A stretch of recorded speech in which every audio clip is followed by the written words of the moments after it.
काल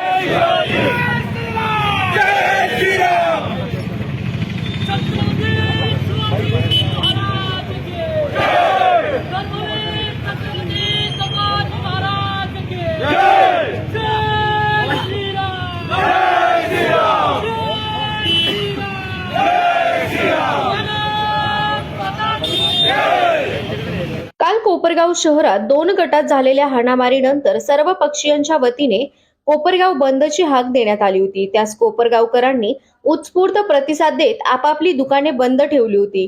काल सोमवार दिनांक 24 मार्च 2025 रोजी सायंकाळी ITI कॉलेज समोर रस्त्याचे डांबरीकरणाचे काम सुरू असताना त्या रस्त्यावरून जाण्याच्या कारणावरून झालेल्या हाणामारीत 4 जण गंभीर जखमी झाले होते। सदर घटनेचे शहरासह तालुक्यात तीव्र पडसाद उमटले असून नागरिकांत संतापाची लाट उसळली आहे। त्या पार्श्वभूमीवर आज सकाळी कोपरगाव शहरात कडकडीत बंद पाळण्यात आला असून छत्रपती शिवाजी महाराज स्मारक येथे सर्वपक्षीय हिंदू समाज बांधव मोठ्या संख्येने जमून ठिय्या देत सदर घटनेचा निषेध व्यक्त केला। मारहाण करणाऱ्या सर्व आरोपींसह मुख्य सूत्रधार शोधून सर्वांना अटक करावी व त्यांच्यावर कठोरात कठोर कारवाई करण्याची मागणी यावेळी केली आहे। त्यानंतर दुपारी शहर पोलीस स्टेशन येथे मोर्चा नेऊन पोलीस निरीक्षक भगवान मथुरे यांना निवेदन देण्यात आले। यावेळी सर्वपक्षीय हिंदू समाज बांधव मोठ्या संख्येने उपस्थित होते। मोर्चेकऱ्यांनी निवेदन दिल्यानंतर आपल्या तीव्र भावना यावेळी व्यक्त करत आपल्या मागण्या पोलिसांपुढे मांडल्या आहेत। सदर मागण्या 8 दिवसात पूर्ण न केल्यास तीव्र आंदोलनाचा इशाराही यावेळी दिला आहे। निवेदन दिल्यानंतर कोपरगाव बंदची हाक त्यांनी मागे घेतली आहे। हे पहिले धंदे बंद करा। कोण आपले गोरे आम्हाला सगळं माहिती आहे। आम्हाला आता उघड नाव घ्यायला जाऊ नका। या मोर्चानंतर जेव काही आमचा मोर्चा निघेल त्यामध्ये उघड त्या अधिकाऱ्याचं नाव आणि त्या हक्काचं नाव उघड जाहीर करतात। त्या हक्काला सुद्धा घाबरत नाही। आमच्यासाठी तो खूप फक्त चिमूटभर आहे। त्या चिमूटभर हक्काला सांगतो, बाबा तू तुझ्या चड्डीत राह, नाही तर तुला ठेचल्याशिवाय राहणार नाही। कालचे जे 2 आरोपी पकडले त्यांच्याकडून बाकीचे आरोपी पकडून घ्या, त्यांच्या घरच्यांना सुद्धा उचलून आणा। त्यांची काय प्रॉपर्टी आहे, त्यांचे काय धंदे, ते धंदे पहिले बंद करा।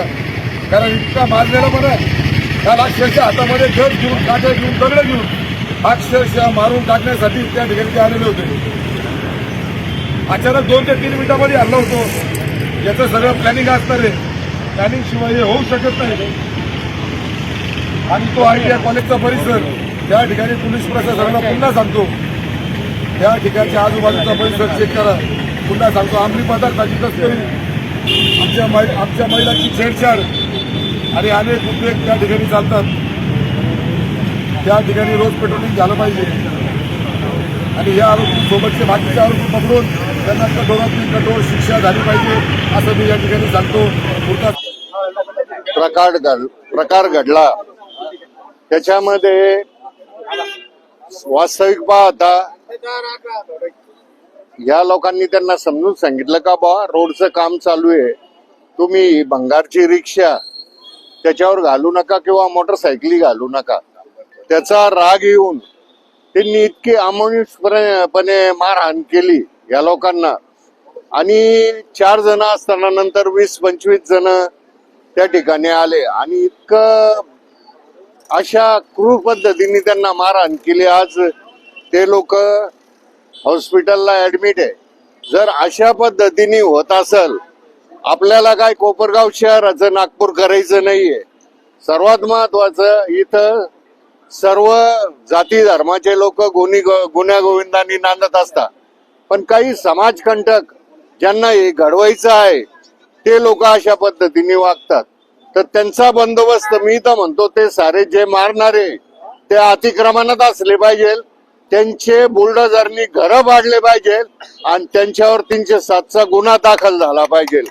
एवढीच मी प्रशासनाला विनंती करतो।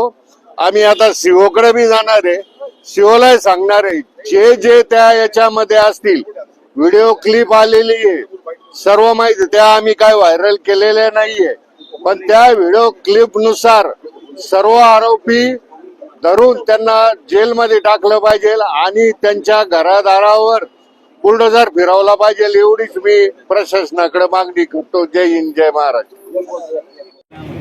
जय जिजाऊ जय शिवराय.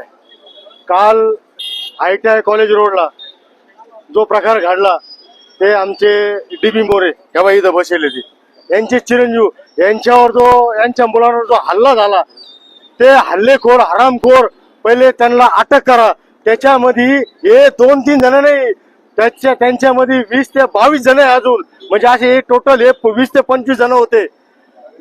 अजून एक मला सांगितलं पोलीस प्रशासनाला का ह्या भागामध्ये घुसा, ह्या भागामध्ये तुम्हाला हत्यारं निघतील, हत्यारं यांच्या घरात चेक करा, यांच्या घरामध्ये गावठी पिस्तूल तलवारी चॉपर निघतील, मी तुम्हाला धरून टाकतो तिथे जाऊन. पण मी हे सांगतो काल तुम्ही हे प्रकार केला, याच्यानंतर जर तुम्ही कधी हे उलटे उद्योग केले तर आम्ही सुद्धा हातात क्षेत्र घेतल्याशिवाय राहणार नाही, हे ध्यानात ठेवा तुम्ही. तुम्ही समजता काय स्वतःला? एवढी मोकळी मागणी का तुमची? याद राखून ठेवा. याच्या पुढे जर कोणत्याही एकाही कॉन्ट्रॅक्टरला कोणाला धक्का जर लागला तर याच्या आमच्या इतकं वाईट कोणी नाही, मी आत्ताच सांगतो तुम्हाला या ठिकाणी. आणि याच्यानंतर दर टायमाला या ठिकाणी कोपरगाव शहरात कोणत्या ना कोणत्या भागामध्ये अत्याचार तर मुलींची छेड चालती, महिलांची अहो येत नाही कुणी त्या भागात, कुणी एकही जायला तयार व्हायना. दिवस मावळला का कुणी जायला तयार होत नाही त्या रोडनी. मग एक काम करा, आजच्या आज ते सगळे आरोपी अटक करून घ्या आणि त्यांच्यावर आहे ना गुन्हा दाखल करा, एवढीच आमची मागणी आहे. जय जिजाऊ जय शिवराय. हा सगळा विषय वेगळा आहे. माझी मंत्री साहेबांना विनंती PI म्हणून की साहेब तुमचा कंट्रोल या शहरावर असणं गरजेचं आहे. अचानक 25 तरुण येतात, एखाद्याला मारून जातात, याचा अर्थ तुमचा धाक कमी झालेला असं माझं स्पष्ट मत आहे. संगमनेरमध्ये आपला जसा धाक होता तसा धाक या कोपरगाव शहरामध्ये करण्याची गरज आलेली आहे. आणि तो जर धाक तुम्ही जमवला नाही तर या शहराचं वातावरण वेगळं होईल, हे शहर विपारात सगळं जाईल. मी शिर्डीचा आहे, परंतु गणेश मोरे माझे साधू आहे आणि आपल्याला याच्यामध्ये अधिकची कुमक लागली तर मी माननीय मुख्यमंत्र्यांशी बोलून आपल्याला अधिकची कुमक देखील येतो.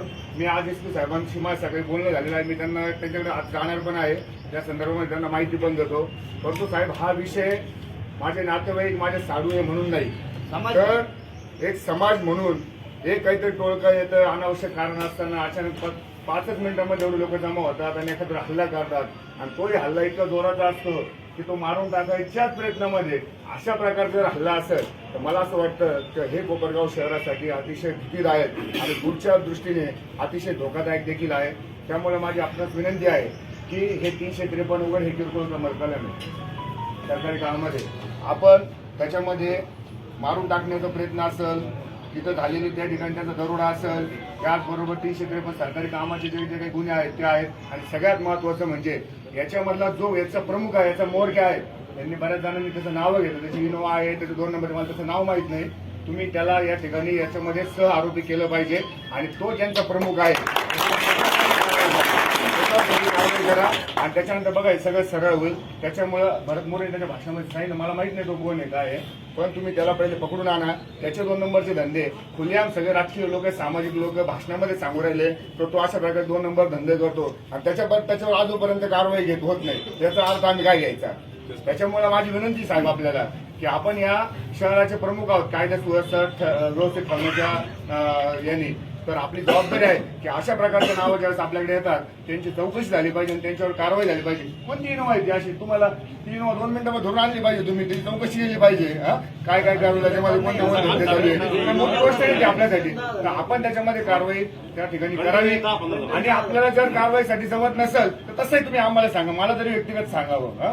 त्याच्यामुळे आपल्याला विनंती आहे, शिर्डी शहरामध्ये मागचे 2 खून झाले त्यावेळेस माझी भूमिका होती तर ज्या वेळेस या ठिकाणी पोलीस प्रशासनाचा धाक संपतो त्यावेळेस असे प्रकार होत असतात आणि ते प्रकार कोपरगाव शहरामध्ये सुरू व्हायला सुरुवात झालेली आहे. त्याच्यामुळे माझी कोपरगावकरांना देखील विनंती आहे की आपण सर्वांनी सक्षम राहायचं आणि ज्या वेळेस या ठिकाणी प्रशासन ढिलं पडत त्यावेळेस प्रशासनावर वेगवेगळ्या पद्धतीने दाब आपल्याला आणावं लागेल, त्याच वेळेस आपलं शहर सुरक्षित राहील. कारण हे लोक 3 वर्ष निघून जातात, आपल्याला आयुष्यभर इथंच राहायचंय ही गोष्ट आणि ही भूमिका एकदम क्लिअर कट आहे, स्पष्ट आहे.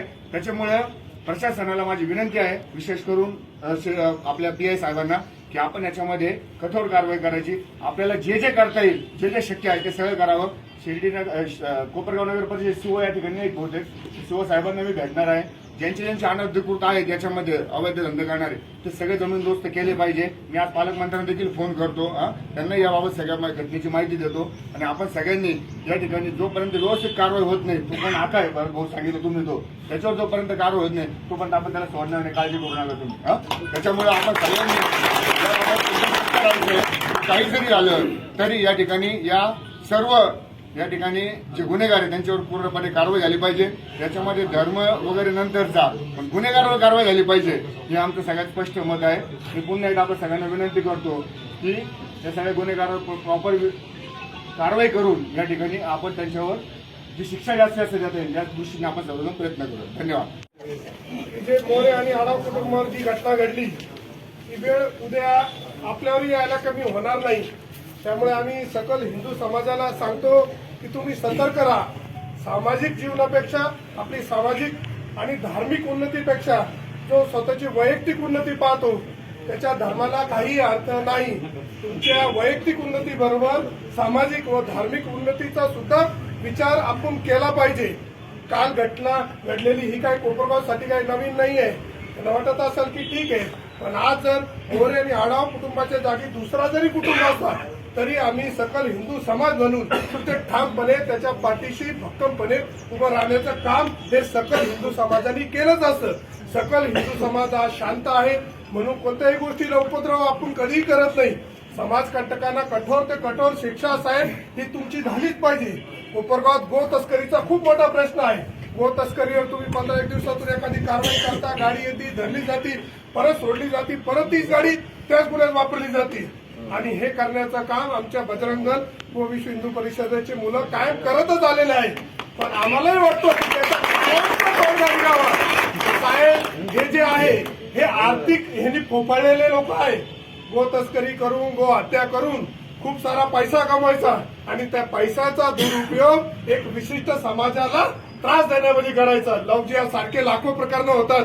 प्रत्येक वेळेस सकल हिंदू समाज मोर्चा घेऊन येतो, लढतो. असे गांधीनगरमध्ये मागे प्रकार झालं, आता हे ITI कॉलेजला झालं. साहेब हे कायमचे कसं थांबवता येईल? आमचा जातीय सलोखा राखण्यात कायम आम्ही पुढाकार असतो, ह्याच्या पुढेही आमचा राहील. पण कायम ह्या सकल हिंदू समाजाने ह्याचा काही ठेका घेतलेला नाहीये भाऊ की जातीय सलोखा आपण लावून धरायचा. तुमच्याकडूनही त्या प्रतीच्या गोष्टी झाल्या पाहिजे. तुमच्याकडून जे लोक चुकत असेल त्यांना तुम्ही सल्ला द्या किंवा त्यांना तुम्ही समाजातून बाहेर काढा आणि हे झालेल्या लोकांवर मोठ्यात म्हणजे चांगली मोक्याची कारवाई आणि यांना कठोर ते कठोर शिक्षा मिळावी एवढीच विनंती साहेब तुम्हाला करतो. जय हिंद, जय महाराष्ट्र. पोलीस प्रशासनाला नम्र विनंती करतो, आम्हाला देखील त्याच्यात तसं उत्तर देता येईल तरी त्यांनी सर्व आरोपींना अटक करावी. अन्यथा 8 दिवसांनी तुम्हाला याचं वेगळं स्वरूप कोपरगाव दिसत ही नम्र विनंती करतो. आजच्या या मोर्चासाठी कोपरगाव शहरातील सर्व व्यापाऱ्यांनी आमच्या या छोट्याशा आव्हानाला प्रतिसाद देऊन सर्वांनी आपापली दुकानं या अतिशय अडचणीच्या काळात कोपरगाव शहरात अतिक्रमण नाही गेलं, कोपरगाव शहराची बाजारपेठ उद्ध्वस्त झाली. पण अशाही परिस्थितीमध्ये आमच्या आव्हानाला प्रतिसाद देऊन कोपरगावच्या व्यापाऱ्यांनी छोट्या मोठ्या सगळ्यांनी जे बंद ठेवलं त्याबद्दल मी सर्व सकल मराठा समाज, मराठा क्रांती मोर्चा, सकल हिंदू समाज आणि सर्वपक्षीय सर्व धर्मियांच्या वतीनं मी त्यांचे मनापासून आभार मानतो.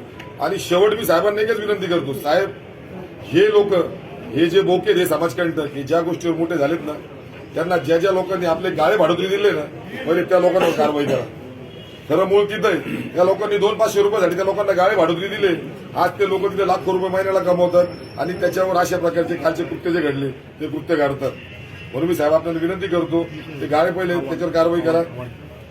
आणि मी मनापासून साहेब तुम्हाला परत एकदा आव्हान करतो का जे व्हिडिओमध्ये काल लोक दिसत आहेत त्या लोकांना सुद्धा बाकीच्या लोकांना तुम्ही 8 दिवसाच्या आत त्यांच्यावर कारवाई झाली पाहिजे. फक्त मी भाषण करणार नाही पण मी 8 दिवसांनी जर हे कालचे 2 जमा झाले बाकीचे जर जमा झाले नाही त्यांना जर तुम्ही अटक केली नाही तर शिवसेना, मराठा समाज, सर्वच पक्षीय अशा पद्धतीने आंदोलन करेल का पोलीस प्रशासनाला सुद्धा त्याची लाज वाटेल. अशा पद्धतीचं आम्ही आंदोलन करू. 8 दिवसाच्या आत ते आरोपी सापडलेच गेले पाहिजे. ते जर नाही सापडले त्यांच्या घरच्यांना तुम्ही आणा, त्यांच्या घरच्यांना तुरुंगात ठेवा. त्याचे कोणते व्यवसाय त्याच्यावर पहिले बुलडोजर फिरवा. कैलास भाऊ जाधव यांनी सांगितलं त्याच्या घरावर सुद्धा बुलडोजर फिरवा का भविष्यात त्यांनी अशा प्रकारचं कृत्य केलं नाही पाहिजे. एवढंच मी तुम्हाला सांगतो. आणि आजचा मोर्चा संपला. व्यापाऱ्यांना पुन्हा आव्हान करतो आपली दुकान आपण खुली करावीत. धन्यवाद. त्याचा सर्वे सुद्धा झालेला आहे. त्याचे जे काही पॉईंट्स आहेत ते काढलेले आहेत त्याच्यावरती आमचं एकदा अनालिसिस झालं. कदाचित महिनाभरामध्ये ते कॅमेरे लागले जातील, याच्याबद्दल काही शंकाच नाही. आणि राहिला याच्यामध्ये, या गुन्ह्यामध्ये तातडीने ज्यावेळेला घटना घडली त्यावेळेला मी स्वतः घटनेच्या ठिकाणी पोहोचलो होतो. आणि त्यावेळेला जे काही लोक होते त्यांना ताब्यात घेतलेलं आहे. त्यातले 2 जण अटक पण केलेले आहेत. त्यांना आम्ही आता कोर्टात रिमांडसाठी घेऊन जाणार आहोत. राहिला विषय गंभीर कलम लावण्यासाठी, तर आपण क्रिमिनल लॉ अमेंडमेंट ऍक्ट लावलेले आहे, त्याच्यामुळे त्यांना जामीन सुद्धा होणार नाही. त्याच्यामध्ये त्यांना जामीन मिळणार नाही याची तरतूद आम्ही दिलेली आहे. आणि तपासात कायदेशीररित्या सगळ्या बाबींची पूर्तता केली जाईल, त्याबद्दल कुठलीही शंका मला नाही. निर्भीड न्यूज, योगेश डोके, कोपरगाव. लाल भडक अन चवीला एकदम झकास अस्सल खानदेशातील विविध प्रकारच्या उत्कृष्ट व तिखट लाल मिरची मिळेल आता कोपरगाव शहरात, तेही अगदी होलसेल दरात. आमचा पत्ता Dilip Wani super shoppe, Jeur Patoda road, नवीन कन्या शाळेसमोर, जेऊर पाटोदा, कोपरगाव. संपर्क 77 41 92 61 18 तसेच 98 22 94 84 14.